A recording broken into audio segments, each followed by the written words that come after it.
తాకట్లో ఉన్న బంగారాన్ని విడిపించి ఆ రోజున మార్కెట్ ధర కట్టి మిగిలిన డబ్బును మీకు అందిస్తుంది కొమ్మూరి గోల్డ్.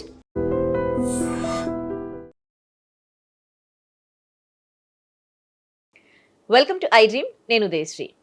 ఒకప్పుడు మోసం అంటే మనకి తెలియని వాళ్ళు, దూరం వాళ్ళు, లేకపోతే స్నేహితులు, వీళ్ళ చేతుల్లో మోసపోవడాలు జరిగేవి.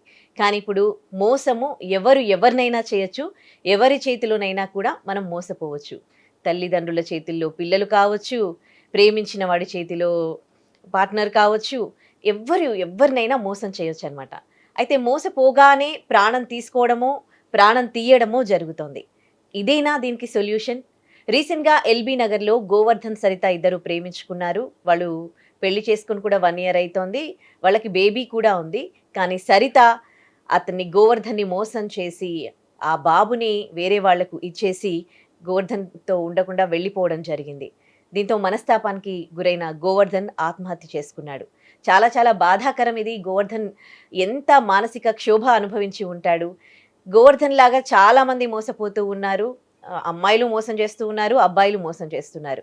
మరి ఇలా మోసపోయినప్పుడు ప్రాణం తీయడము, ప్రాణం తీసుకోవడము ఇదే నా సొల్యూషన్. గోవర్ధన్ సంఘటన నుంచి మనం ఏం నేర్చుకోవాలి? మనకు తెలియజేయడానికి మనతో ఉన్నారు motivational speaker, family counsellor and public speaker Rajani Rama గారు. నమస్తే అమ్మ. నమస్తే అమ్మ. ఇలాంటివి చాలా చాలా కామన్ అయిపోయాయి. మనం ఇప్పటివరకు గోవర్ధన్ లాంటి ఇట్లా సూసైడ్ చేసుకున్న వాళ్ళ గురించి చాలా కేసెస్లో మాట్లాడుకున్నాం మనం. కానీ అయినప్పటికీ కూడా అంటే ఎంత మానసిక క్షోభ అనుభవించి ఉంటే ఆయన అమ్మాయిని ఎంత ప్రేమించి ఉంటే ప్రాణం తీసుకున్నాడు. సో ఇవి కామన్ అయిపోయాయి కాబట్టి జనాల మైండ్ సెట్ ఏ విధంగా మారాలి? అది ఏదైనా ఇప్పుడు ఇలాంటిది నమ్మకము, మోసము అంటే ఈజ్ ఈక్వల్ టు కొత్తగా ట్రెండ్ వింటున్నాము అక్రమ సంబంధాలు. అంటే ఇప్పుడు ఈ అమ్మాయి కూడా ఆ పనే చేసింది కదా, వేరే అతన్ని మ్యారేజ్ చేసుకుని వెళ్ళిపోయి. అంటే మ్యారేజ్ కన్నా ముందు ఏ సంబంధం లేకుండానే మ్యారేజ్ వరకు వెళ్ళరు కదా. అంటే సెకండ్ అఫైర్ అన్నమాట. ఇప్పుడు భర్త ఉన్నాడు, భర్త ఉండగా ఇంకొకటి అది పెళ్లి చేసుకొని ఉంచుకొని ఎట్లన్నా కానీ అది ఒక అఫైర్. అది ఈమె ఏం చేసింది, పుట్టిన బిడ్డను కూడా అమ్మేసింది. కట్ చేస్తే ఇతను 4 ఇయర్స్ బ్యాక్ ప్రేమించి ఆమెని పెళ్లి చేసుకున్నాడు. ఓకే, బాగుంది. సరిత నేమ్, సరిత గౌడ్. మరి ఈ అబ్బాయి ఆటో మేబీ క్యాబో ఆటోనో నడుపుతాడని తెలుస్తుంది అక్కడ. తల్లిదండ్రులు ఏదో చిన్నపాటి వర్క్స్ చేసుకుంటారు. సో వీళ్ళది ఈ టైప్ ఆఫ్ ఫ్యామిలీ అన్నప్పుడు వీళ్ళు మనం కష్టపడకపోతే, డబ్బు సంపాదించకపోతే జీవితాలు నడవవు అనే స్టేజ్లో ఉన్నాము అన్న స్పృహ మర్చిపోయి, అఫ్కోర్స్ మేము మనుషులం కాదా అంటారేమో, మనుషులే, కానీ మీరు మనుషులే, ప్రేమించాలి, ప్రేమించొద్దు అని చెప్పట్లేదు. మీకు ప్రేమలు ఉండవా? మీకు ప్రేమలు ఖచ్చితంగా ఉంటాయి. అందరూ సమానమే, ఏ స్థాయి వ్యక్తులైనా సమానమే అందరూ. ఈ ఎమోషనల్స్కి వస్తే అందరికీ ప్రేమించాలనిపిస్తుంది, ప్రేమించి పెళ్లి చేసుకోవాలి, ఎంతో ప్రేమగా మా కుటుంబం ఉండాలి, ఆశలు ఉండటం తప్పు కాదు. కానీ నువ్వన్నావేదే మోసపోవడం. మోసం ఎలా పోతున్నాం అది తెలుసుకోలేకపోతున్నారు. ఇతను ఎప్పుడైతే ప్రేమించాడో, సరే పెళ్లి చేసుకుందాం అనుకున్నాడో, ఇంట్లో చెప్పలేదు. ఇప్పుడు కొడుకు కొంచెము ఒక కింది స్థాయి కుటుంబం లాగా అనిపించింది నాకు. మరి అటువంటి వాళ్ళతో ఒప్పించడం అంత కష్టం అనుకున్నాడా? నాకైతే ఆ పేరెంట్స్ని చూస్తే అంత కష్టం అని అనిపించలేదు. అమ్మ అని చెప్తే 2 సార్లు 3 సార్లు చెప్తే ఒప్పించవచ్చు. కానీ ఎందుకు భయపడ్డాడు ఇక్కడ నాకు అర్థం కాలేదు. వెళ్ళిపోయాడు, వేరే పెళ్లి చేసుకున్నాడు, మరి రహస్యంగా ఉంటున్నాడు. 4 ఇయర్స్ అంటే ఇంకా అర్థం చేసుకో, అంటే వీళ్ళకి ఎక్కడో తెలిసింది, పెళ్లి చేసుకున్నాడు ఎక్కడో ఉన్నాడని మాత్రం తెలిసినట్టుంది వీళ్ళకి. పెళ్లి చేసుకోవడం వీళ్ళకి తెలియదు. బాబు కూడా పుట్టాడు. బాబు కూడా పుట్టిన తర్వాత వెళ్ళేటప్పుడు ఏం చేశాడు, ఇతను ఇంట్లో ఉన్న క్యాష్ 8 తులాల బంగారం ఎంతో తీసుకొని వెళ్ళాడని వాళ్ళ మదర్ చెప్తున్నారు. అంటే ఇతను వెళ్ళడానికి, అక్కడ ఉండడానికి ఇతనికి అంత అరేంజ్మెంట్స్కి అంత కావాలి కాబట్టి, బేస్ కావాలి కాబట్టి ఇంట్లో ఉన్న నగలు అవి తీసుకొని వెళ్ళిపోయాడు. అవి తీసుకొని వెళ్ళిపోవడానికి ఉన్న ధైర్యము ఇంట్లో చెప్పలేకపోయావా? ప్రేమించాను, నేను పెళ్లి చేసుకుంటాను, అటు పెద్దలు ఇటు పెద్దలు కలిసి మాట్లాడదాము అనేది ఎందుకు చేయలేదు? ఈ కేసులో నాకు అనిపిస్తుంది తను సరిత గోవర్ధన్ ని మోసం చేసింది. మరి గోవర్ధన్ తల్లిదండ్రులను కూడా మోసం చేశాడు చేశాడు కదా! కదా. కాకపోతే ఆవిడ పెద్ద మోసం చేసింది. ఈయన చిన్న మోసం. అది ఏదైనా మోసమే గదా! మోసమే. తల్లిదండ్రులకి చేసింది తను ద్రోహం. ద్రోహం. ద్రోహం. హ్మ్. ఓకే. తీసుకొని వెళ్ళాడు. తన సుఖము, తను చేసుకోవాలనుకున్న అమ్మాయి సుఖము, సంతోషం చూశాడు కానీ, ఇది తల్లిదండ్రులు ఆవిడ చెప్తుంది తల్లి, చాలా కష్టపడి మేము పెంచాము పిల్లగాడిని. అలాంటప్పుడు ఇంట్లో ఉన్న ఆ కొద్దిపాటి బంగారం, ఆ కొద్దిపాటి క్యాష్ కూడా నువ్వు దోచుకెళ్ళిపోతే నువ్వు ఇక్కడ ఒక ఏమనాలి, ఇంటి ద్రోహి, ఒక దొంగ పనే చేసావు కదా. అవును. చేసావు, తల్లిదండ్రులకి చెప్పకుండా ఇంట్లోంచి వెళ్ళిపోయి పెళ్లి చేసుకున్నావు. వాళ్ళు ఎంత బాధపడతారు. బాధ అనే 2 అక్షరాలని మనం డిస్క్రైబ్ చేస్తే ఎన్ని పేపర్స్ అర్థాలు రాయొచ్చు మనం, ఎన్ని టావులు. అవును. బాధ అని హెడ్డింగ్ పెట్టి మనం రాస్తే ఎన్ని పేజీలైనా రాయొచ్చు దానికి.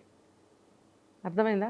మరి వాళ్ళు అంత బాధపడుతుంటే నువ్వు నీ సుఖం కోసం వెళ్ళావు. ఆమె ఏం చేసింది, వీడు బాగా మెతగ్గా ఉన్నాడు, వీడిని ఎట్లయినా మనం బోల్తా కొట్టించవచ్చు అని బాగా గేమ్ ఆడుకుని ఉంటుంది. మనకి తెలీదు, ముందుదంతా స్టోరీ మనకు తెలీదు. వీడు బాగా ప్రేమించాడు, బాగా ఇష్టంగా ఉంటున్నాడు, ఏదంటే అది చేస్తున్నాడు, చూస్తున్నాడు. ఆమెకి ఇంకా బాగా చులకన అలసైపోయి ఉంటాడు. ఈ లోపల తొలి ప్రేమకి గుర్తుగా బాబు అయితే పుట్టేశాడు. పుట్టేసిన తర్వాత ఎప్పుడు నేను ఒక పాయింట్ చాలా వీడియోలో చెప్పాను ఉదయ, నువ్వు ఎంత ప్రేమించినా దానికి ఒక స్టైల్ ఉండాలి. ప్రేమించానని చెప్పి కాళ్ళ దగ్గర నువ్వు పూజలు చేయక్కర్లేదు, కాళ్ళు గడిగి నెత్తిని చల్లుకోక్కర్లేదు, కాళ్ళ బడి నువ్వు దాసరికం చేయక్కర్లేదు, దాస్యం చేయక్కర్లేదు. అది అమ్మాయినా అబ్బాయినా. ఇక్కడ ఈ అబ్బాయి కేసు కాబట్టి మన అబ్బాయి గురించి మాట్లాడదాం. ప్రేమించాను అని చెప్పి కాళ్ళ పడి నువ్వు దాస్యరకం చేస్తే కూడా అవతల అమ్మాయికి నచ్చదు. భర్త ఎప్పుడూ కూడా ఆర్డర్లీగా ఉండాలని నేను చాలాసార్లు చెప్పాను. అంటే కొట్టి తిట్టి ఆర్డర్ చేసి పని చేయించుకోవాలా ఏంటి ఇవిడు మాట్లాడుతుంది, నేను అలా అనట్లేదు. కొట్టి తిట్టి కాదు, నువ్వు ఎంత ప్రేమగా చూస్తావో. అంటే భార్యను ఎప్పుడు కూడా గుండెల్లో పెట్టుకుని ప్రేమించాలి. ఓకే, ఇక్కడ పెట్టుకోవద్దు. ఇక్కడ స్థానం తల్లిదే, తల మీద స్థానం తల్లిది, గుండెల్లో స్థానం భార్యది. గుండెల్లో గుడి కట్టాను ఉంటాయి, గుండెల్లో గుడి కట్టు. ఓకే, తల్లికి నువ్వు గుడి కట్టట్లేదు, తల్లిని కేవలం తల మీద పెట్టుకుంటే ఆవిడ గౌరవం ఆ స్థాయిలో ఉంటుంది, ఆవిడకి ఇచ్చే గౌరవం ఆ స్థాయిలో ఉంటుంది కాబట్టి తల మీద అని చెప్పారు. మరి భార్య ప్రేమని నువ్వు ఎలా చూపిస్తావు? అంత ప్రేమ నువ్వు గుండెల్లో గుడి కట్టాను అన్నంత ప్రేమ నువ్వు చూపించవచ్చు, తప్పులేదు. కానీ దాన్ని అలుసుగా అయ్యే విధంగా నువ్వు ప్రవర్తించకూడదు. అర్థమైందా? ఆ డిఫరెన్స్ ఎవరికాళ్ళు తెలుసుకోవాలి. అప్పుడు ఏమవుతుంది, నువ్వు ఒక కాఫీ తీసుకురా అని నువ్వు అడగలేనప్పుడు నిన్ను అలుసే కడుతుంది. టైం అవుతుంది భోజనం పెట్టు అని నువ్వు అనలేనప్పుడు నువ్వు అలుసే అవుతావు. నువ్వు ప్రేమించినంత మాత్రాన, గుండెల్లో గుడి కట్టినంత మాత్రాన భోజనం పెట్టు టైం అవుతుందని ఆర్డర్ చేయటానికి తప్పే ఉంది ఇక్కడ? తప్పు లేదు. ఆమె వంట చెయ్యాలి, నువ్వు భోజనం పెట్టమని అడగాలి, ఆవిడ పెట్టాలి. అడగకుండానే భోజనం పెట్టాలి, భార్య పెడుతుంది. నాలాంటిది టైం అవుతుంది రండి పిలుస్తూ ఉంటుంది అనమాట పిల్లల్ని, భర్తని. మరి ఇప్పుడు ఈ కాలంలో కాబట్టి టైం అవుతుంది భోజనం పెట్టు అని అంటే పెట్టాలి. అలా అనలేదు అనుకో, వాడే పెట్టుకు తింటాడులే, వాడికి టైంకి పెట్టేదేంటి, ఎందుకు? అతి ప్రేమగా మాట్లాడుతున్నాడు కదా. చాలా అంటే అతి ప్రేమగా ఉన్నవాళ్ళు బుజ్జి బంగారం కన్నా గొన్న అనుకుంటూ వాళ్ళకి ఎంతో లైగా లబ్జుగా దిగజారిపోయి మాట్లాడుతూ ఉంటారనమాట. వాళ్ళని ఏమన్నంటే వెళ్ళి యుద్ధం చేసి రావటం, వాళ్ళని ఏమన్నంటే వాళ్ళని తన్ని రావటం, ఈ స్టైల్లో ఉంటుంటారు. అప్పుడు ఏమవుతుందంటే అస్సలు నచ్చదు భార్యకి. నా భర్త మ్యాన్లీగా ఉండాలని కోరుకుంటుంది. ఒక ఆర్డర్ చేయాలని, ఒక చూపు చూసినా, ఒక చిరునవ్వు నవ్వినా. చూడండి, చాలామంది మగవాళ్ళు చిరునవ్వుతోనే ఉంటారు, పక్కపక్క నవ్వరు. పక్కపక్క నవ్వితే ఏ ఆడపిల్ల నచ్చుకోదు. నైస్గా చిరునవ్వు నవ్వితేనే నచ్చుకుంటుంది. తర్వాత అసలు నవ్వని మగాడినే ఇష్టపడతారు అనే కొన్ని కొటేషన్స్ ఉన్నాయి, ప్రూవెన్. ఓకే, అది నువ్వు పక్కపక్క అమ్మాయి జోక్ వేసినా వేయకపోయినా నువ్వు పక్కపక్క నవ్వుతూ, ఆ అమ్మాయి కోపం వచ్చినప్పుడు నువ్వు పక్కపక్క నవ్వుతూ ఆమెని దువ్వాలని ప్రయత్నించినప్పుడు నీ నటన ఖచ్చితంగా తెలిసిపోతుంది. అఫ్కోర్స్ నీ దృష్టిలో నటన కాదు, ఆమె దృష్టిలో నటన. అబ్బాయి వీడే ఓవర్ యాక్షన్ చేస్తున్నాడు, ముఖం మీద అనే అమ్మాయిలు కూడా ఉంటున్నారు ఇప్పుడు. నువ్వు ఓవర్ యాక్షన్ ఆపు, నవ్వింది జాలేతి, చేసింది జాలేతి తీసి పారేస్తూ ఉంటారు. నువ్వేమో మనసులో ఎంత ప్రేమ పెట్టుకుని నువ్వు ఇలా ప్రవర్తిస్తున్నావు, ఆమె దృష్టిలో అలా ఉంటుంది. అలా చేయడం వల్ల అలసైపోయి వీడు మగాళ్ళ కనపడకుండా ఏదంటే అది తెచ్చేవాడు, ఏది చెప్తే అది చేసేవాడు, ఏమన్నా నోరు మూసుకునేవాడు అనే ఒక చులకన భావం వచ్చేస్తుంది. వచ్చేసి చివరికి ఏమవుతుందంటే నచ్చకుండా పోతారు. ప్రతిదానికి ఎస్ అంటున్నాడు, నచ్చదు. అలాంటప్పుడు ఇంకొక మగాడిని కోరుకొని వెళ్ళిపోవడం. ఆ వెళ్ళిపోయే క్రమంలో ఏంటంటే ఆమెకు డబ్బాస కూడా ఉండాలి. ఈ ఈ ఈ బంగారము ఈ ఉన్న డబ్బు ఏదైనా తీసుకుని వెళ్ళిపోయింది. వెళ్తూ పిల్లగాడిని కూడా అమ్మేసింది. అంటే పిల్లాడు అడ్డము, ఎవరికి ఇవ్వాలి, ప్లస్ డబ్బు కావాలి, ఎవరికో అమ్మేసింది. ఎవరికి అమ్మిందో మనకు తెలియదు. అవన్నీ మెల్లగా బయటకు వస్తాయి. సో ఇలా డబ్బంతా తీసుకుని ఇంకొకరిని వెళ్ళి పెళ్ళి కూడా చేసుకుందట. అంటే నువ్వు ఎంత ప్రేమించావు, ఎప్పుడు కూడా ఎంత బాధ వచ్చినా కోపం వచ్చినా నవ్వుతూనే నువ్వు ఉన్నావు. నీ దృష్టిలో ఇంత ప్రేమించానని నువ్వు అనుకుంటున్నావు, ఆ అమ్మాయి దృష్టిలో అది నచ్చల. రెండోది గొడవలు, ఇద్దరికి గొడవలు కూడా అయ్యాయని చెప్తున్నారు లాస్ట్లో. ఈ గొడవల్లో ఏమేమి వచ్చాయి, చాలా వచ్చేస్తాయి, అక్కడ చాలా వస్తాయి. ఇద్దరికి గొడవలు, చివరికి ఆ అమ్మాయి వెళ్ళిపోయింది. ఈ అబ్బాయి దృష్టిలో ఏమో మోసం చేసి వెళ్ళిపోయింది. నీకు నేను ఏం తక్కువ చేశాను, నన్ను వదిలి ఎందుకు వెళ్ళిపోయావు ఇవే మాట్లాడుతున్నాడు. అంటే మనం చేసిన తప్పుల్ని మనం గుర్తు పట్టలేం, నిజంగా మనకు తెలియదు కూడా, ఒకళ్ళు చెప్తే తెలుస్తుంది. కరెక్ట్. అది ఆ అబ్బాయికి తెలియలేదు. ఇప్పుడు తన తల్లిదండ్రులని మోసం చేసి ఉండొచ్చు, మీరు అంటున్నారు అతిగా ప్రేమించడం వల్లనే ఇవాళ ఆయన గోవర్ధన్ చనిపోయాడు, ఆవిడ్ని ఎక్కువగా ప్రేమించాడు, ఇలా ఉండాలి మగవాళ్ళు అంటే. ఇక్కడ అమ్మాయి క్యారెక్టర్ చూస్తే కన్న కొడుకు బాబు, చిన్న బాబు 9 నెలలు నవమాసాలు అదేంటి మోసి కని పెంచి కన్న బాబుని అట్లా వదిలేసింది. అండ్ అంతగా ప్రేమించుకున్నారు 4 yearsలో, 4 years అంత ప్రేమించుకున్నారు. ఇప్పుడు ఆమెకు ఆ ప్రేమే లేదు. ఇక్కడ ఈమె క్యారెక్టర్ ఇట్లా ఉండడం వల్ల అతన్ని వదిలేసిందా, లేకపోతే గోవర్ధనే అతిగా ప్రేమ చూపించి మోసపోయాడంటారా? ఇక్కడ మనము కన్ఫామ్గా ఇది అని మనం చెప్పలేం. ఆ అమ్మాయి ఆడియో కూడా వినిపిస్తున్నారు, అంత కమాండింగ్ గా ఉంది కదా, ఎవరి వర్షన్ వాళ్ళు చెప్తూ ఉంటారు. కానీ రెండిటి మధ్యలో ఒక క్లిక్ పాయింట్ ఉంటుంది. ఆ క్లిక్ పాయింట్ని పట్టుకోగలిగితే జడ్జ్మెంట్ ఈజ్ వెరీ ఈజీ. ఎట్లా అంటే ఇప్పుడు ఆమె వెళ్ళిపోయింది, ఇందులో నేను ఈ అబ్బాయి అతిగా ప్రేమించాడు అని నేనెందుకు చెప్తున్నానంటే, ఆ అబ్బాయి సూసైడ్ చేసుకునే ముందు ఏడుస్తూ పెట్టిన ఒక వీడియో నేను చూడటం జరిగింది. అందులో పదే బాగా ఏడుస్తూ ఈ మాట చెప్తున్నాడు, నువ్వు ఎందుకు వెళ్ళిపోయావు, నేనేం తక్కువ చేశాను. మళ్ళీ తల్లిదండ్రులకు చెప్తున్నాడు, మోసం చేసింది, ఆ మోసాన్ని తట్టుకోలేకపోతున్నాడు. మళ్ళీ ఇక్కడ చివరిలో ఆ ప్రేమలో నుంచి వచ్చింది అతనికి రివెంజ్ తీర్చుకోవాలని. తల్లిదండ్రులకి ఏం చెప్తున్నాడు, ఈ వీడియోలో నా ఫోన్లో అన్ని సాక్ష్యాలు ఉన్నాయి, ఆమెను పట్టించండి. ఎందుకు, పిల్లాడిని అమ్మేయటం ఇతను తట్టుకోలేకపోయాడు. తర్వాత తన ప్రేమను తృణీకరించి వెళ్ళిపోవడం, ఇంకొకరిని పెళ్లి చేసుకోవడం, తర్వాత ఆ నగల డబ్బు కూడా తీసుకెళ్ళిపోవడం, తర్వాత మళ్ళీ ఆడియోలో ఇష్టం వచ్చినట్టు మాట్లాడటం, బిఫోర్ దట్ వీళ్ళిద్దరు గొడవలు పడటం, ఇవన్నీ కూడా ఇతని హృదయం తట్టుకోలేకపోయింది. ఓకే, అంటే తను చేసిన తప్పులు అప్పుడు కనపడవు, అతను ఏం చేశాడు అనేది మనకు తర్వాత తెలుస్తుంది. ప్రస్తుతం అతని వర్షాన్ని బట్టి నేను చెప్పడం జరిగింది. ఇతను ఎంత చెప్తున్నాడు, నేను అతిగా ప్రేమించాను, వాళ్ళ అమ్మ వాళ్ళు కూడా చెప్తున్నారు, చాలా బాగా ఇష్టంగా ప్రేమించాడు, మాకు కూడా చెప్పకుండా పెళ్లి చేసుకున్నాడు అని చెప్పినప్పుడు అతను చాలా ఎక్కువగా ప్రేమించాడని నాకు అర్థమైంది. ఇక్కడ ఈ అమ్మాయి చూస్తే నేను చెప్పిన కారణం వల్లే అమ్మాయి వెళ్ళిపోయిందని అనుకోవడానికి లేదు, ఇంకా ఏమన్నా కారణాలు ఉన్నాయా, అసలు ఆ అమ్మాయి క్యారెక్టర్ మంచిది కాదా. ఇప్పుడు నువ్వు అన్నట్టు నవమాసాలు మోసి కన్న బిడ్డను కూడా ప్రేమించి పెళ్లి చేసుకున్నప్పుడు ఆ నవమాసాలు మోసి కన్న బిడ్డని వదిలేయగలిగింది అంటే ఆ అమ్మాయిది అక్కడ ప్రేమ కాదు, అట్రాక్షన్, డబ్బే. సరే వయసు మోజు అది పక్కన పెడదాం, అట్రాక్షన్ ఓకే, డబ్బు మెయిన్, డబ్బు. వాడెవరి దగ్గర డబ్బు ఉంది, వెళ్ళిపోయింది అంటున్నారు.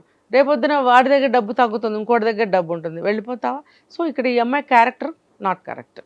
సో ఈ జరిగిన మోసాన్ని తీవ్రంగా ఈ అబ్బాయి తీసుకుని డైజెస్ట్ చేసుకోలేక, మళ్ళీ అందరికీ ముఖం చూపించుకోలేక, ఎందుకంటే తల్లిదండ్రులకి చెప్పకుండా వెళ్ళి రహస్యంగా పెళ్లి చేసుకోవటమే కాకుండా వాళ్ళ అమ్మాయి ఏం చెబుతుంది, ఇన్నాళ్ళు కూడా ఎక్కడున్నాడో మాకు తెలియదు, మాకు అసలు ఇప్పుడు వరకు పెళ్లి చేసుకున్నట్టు తెలియదు అంటుంది.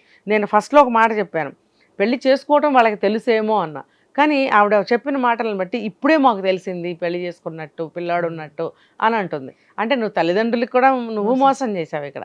ఇంకా ఆ అమ్మాయి పట్ల చూడండి, ఇప్పుడు తల్లిదండ్రుల్ని ఆ అబ్బాయి మోసం చేసిండు గోవర్ధన్, ఆ సరిత వాళ్ళ పేరెంట్స్ కి తెలియకుండా ఆవిడ మోసం చేసింది. ఏమో వాళ్ళతో రిలేషన్ లో ఉందేమో తెలియదు. ఏంటి ఇక్కడ గోవర్ధన్ తల్లిదండ్రుల్ని మోసం చేస్తే గోవర్ధన్ని భార్య మోసం చేసింది. అవును. ఆ భార్య కూడా కన్న కొడుకుకి మోసం చేసింది. ఎన్ని మోసాలు అవును. చూడండి. ఇక్కడ ఎవరినైనా మోసం చేసేస్తారు. చేసేస్తున్నారు. ఇక్కడ ఆ అమ్మాయి తల్లిదండ్రుల సపోర్ట్ ఉందని ఆ అబ్బాయి తల్లి చెప్తుంది. మనం ఇక్కడ ఇది మర్చిపోయాం. ఏంటంటే వాళ్ళ చుట్టాలతోటి కొట్టించిందంట ఈ అబ్బాయిని బిఫోర్ డే. ఆహాహా. వెళ్ళిపోయి ఎవడన్నా పెళ్లి చేసుకోవటమే కాకుండా ఈ చనిపోయే ముందు రోజు ఎప్పుడో వాళ్ళతో కొట్టించిందంట. ఉమ్. ఆ మనస్తాపంతో కూడా ఇంటికి వచ్చాడు ఏమి అన్నం తినలేదు, అట్లానే పడుకున్నాడు. మర్నాడు ఆలోచించుకొని ఈ పని చేశాడని చెప్తున్నారు. ఎంత దారుణం కదా. అందుకనే మనం పెళ్ళి చేసుకోవద్దు, ప్రేమించొద్దు అని మనం ఏం చెప్పలేం. ఇది ఏది కూడా మనం లాటరీ వేసి లేకపోతే మనం దుర్బిణి వేసి చూసి ఇది కరెక్ట్గా జరుగుతుందని మనం చెప్పలేం. ఎక్కడికక్కడ జాగ్రత్తగా ఉండటము. తర్వాత ఏంటంటే ఏ సిచ్యువేషన్ ఎటు తిరుగుతుందో, ఎవరు మనకు ఎదురు తిరుగుతారు, ఎవరు ఎలా ప్రవర్తిస్తారు అనే దానికి మన మైండ్ సెట్ సిద్ధంగా ఉంచుకోవాలి ఎప్పుడు కూడా. అవును. ఏమో ఎటు నుంచి ఏమొస్తుందో మనకు తెలియదు. మన జాగ్రత్తలు మనం అంటారు కదా, అట్లా ఉండి. అంటే భార్యను అనుమానించమని కాదు. అదే ఇప్పుడు ఎప్పుడైతే గొడవలు స్టార్ట్ అవుతున్నాయో అప్పుడు నీ జాగ్రత్తలో నువ్వు ఎందుకు లేవు? సెల్ఫ్ లవ్ అనేది చాలా ఇంపార్టెంట్ అని కూడా అనిపిస్తుంది. ఇంపార్టెంట్. వాళ్ళని వాళ్ళు ప్రేమించుకుని ఆ తర్వాత ఇంకో పర్సన్ లవ్ అవును. చేయాలి కానీ, లేకపోతే చాలా ఆ పెయిన్ తీసుకోవడం చాలా కష్టం. తర్వాత ఏంటంటే ఇలా మరీ ఇంత తీవ్ర రూపంలో గొడవలు అవుతున్నప్పుడన్నా వాళ్ళ తల్లిదండ్రులతో టచ్లో ఉంది కదా, కానీ అప్పుడైనా ఇటువైపు వాళ్ళని అటువైపు వాళ్ళని కలిపి పెద్దల్ని మాట్లాడించుకోవాలి. ఇక్కడ జరిగిన పొరపాటు ఏంటంటే ఇతని తల్లిదండ్రులకి చెప్పకపోవటం వల్ల పెళ్లి విషయం లాస్ట్ వరకు తన బాధలో ఏమి చెప్పుకోలేకపోయాడు. ఆ అమ్మాయి యాజ్ యూజువల్ వాళ్ళకి చెప్తుంది కాబట్టి ఆ అమ్మాయికి సపోర్ట్ దొరికింది. అసలు వీళ్ళిద్దరి మధ్యన ఏం గొడవలు జరిగాయి కాబట్టి విడిపోతున్నామని వాళ్ళ పేరెంట్స్కి చెప్పడం వల్ల వాళ్ళు ఆ అమ్మాయికి సపోర్ట్గా నిలబడటం వల్ల ఈ అబ్బాయిని కొట్టించడము, ఆ అమ్మాయిని ఎంకరేజ్ చేయటం, నువ్వు వేరే వాడితో వెళ్తావా, పెళ్లి చేసుకుంటావా అనే విషయాల్లో వాళ్ళ సపోర్టు ఎంకరేజ్మెంట్ ఉంది కాబట్టి అమ్మాయి చేయగలిగింది. నీకు ఆ పిల్లగాడు అడ్డం ఎందుకు, వాడిని ఏదో ఒకటి చేసేసే అమ్మేసేయి అని అన్నారు, కానీ ఈమె చంపేసిందేమో. ఎవరికి అమ్మావు నువ్వు? ఎంక్వైరీలో తేలాలి. అమ్మటం నిజమైతే ఎవరికి అమ్మిందో తెలుసు కదా, ఆ బాబుని తీసుకురావాలి. ఇలాంటి మోసం చేసిన వాళ్ళకి స్ట్రాంగ్ పనిష్మెంట్లు కూడా ఉండాలి. ఉండాలి. లేదంటే ఇంకా ఇప్పుడు చేసుకుంటూ పోతూనే ఉంటారు వీళ్ళు. ఇలాంటి మోసాలు మోసపోతూనే ఉంటారు చాలా మంది. అవును. రైట్. ఏదేమైనా కానీ ఇలాంటివి మళ్ళీ రిపీట్ కాకుండా దీంట్లో కూడా స్ట్రాంగ్ పనిష్మెంట్స్ ఇవ్వాలని కోరుకుందాం. థ్యాంక్ యూ సో మచ్ అండి.